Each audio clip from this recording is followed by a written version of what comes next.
Hi, my name is Saskia. I am a events manager and staffing coordinator.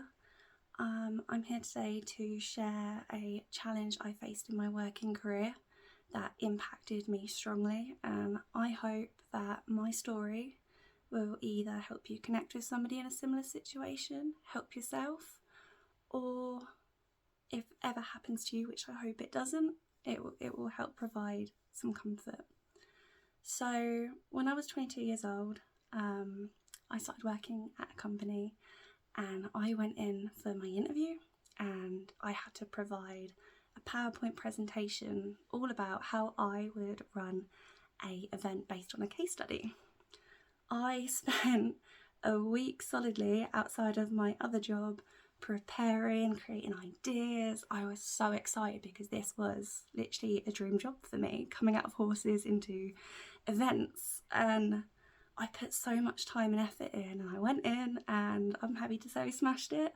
I brought to life my ideas and I got the job and I started, and little did I know how much my personal life would affect me. So from day one, I didn't share that my mum suffered with severe mental health issues. She was an alcoholic and she had regular suicidal episodes where I was her primary carer and I was supporting her in getting help when she needed it. I was the person that the hospital or police would call when she was having an outburst.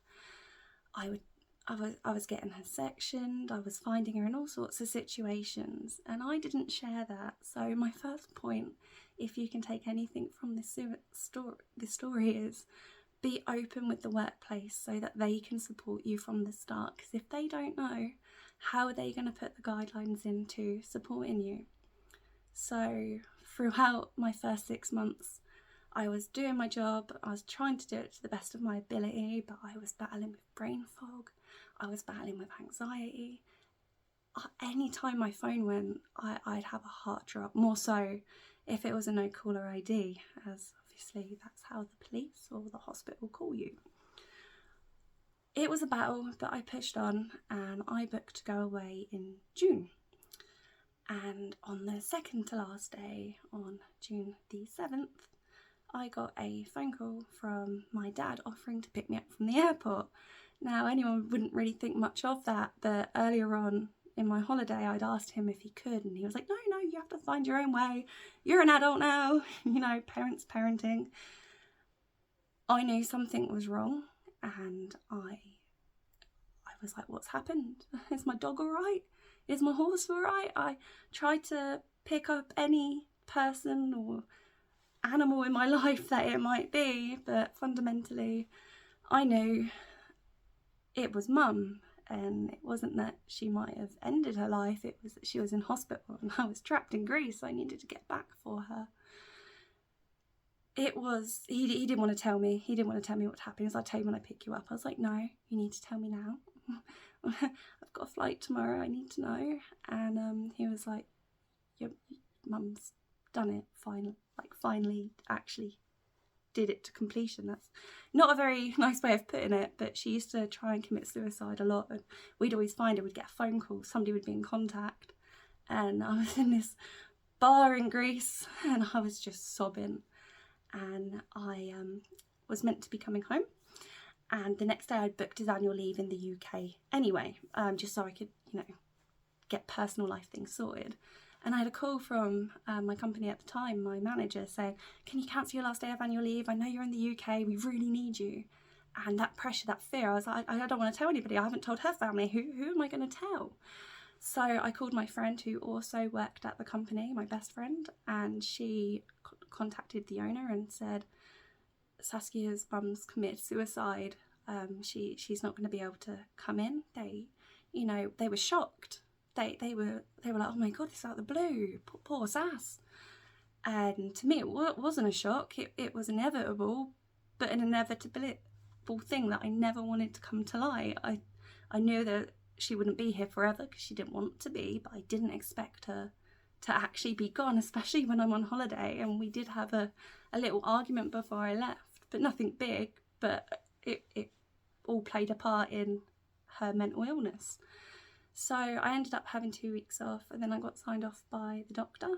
I was off for quite some time. The company were understanding, and then I came back and I was just a shell. And they understand grief, but they didn't understand the PTSD that I was diagnosed later with from caring for her. And they never understood until I was on an apprenticeship. So when my apprenticeship ended and it was very quiet, so there wasn't the work there in December for me, I'd left, and I explained when I was going, the reason I'm not the person that interviewed is because I'd hidden from you all the things that were going on in my personal life, because when I was younger, I didn't think you shared your personal life with work. I thought it was fundamentally work only, personal life in a box. And if I just shared from the start what I was going through, they would have understood. I mean, they did understand. They were a great company, but it would have been easier for me. That's the difference. It would have been an easier, more comfortable experience, and my sort of timidness that had come from it, from being exhausted, would have been understood. So if I can ask anything of you, if you're in this situation, you just make sure that you're honest and open so your company can make allowances for you, and seek help. Therapy isn't something to be ashamed of. I then went into finance for a good 1.5 years and got a very repetitive job to sort of have a job, but be able to heal and get my upbeat energy back. I then went into recruitment.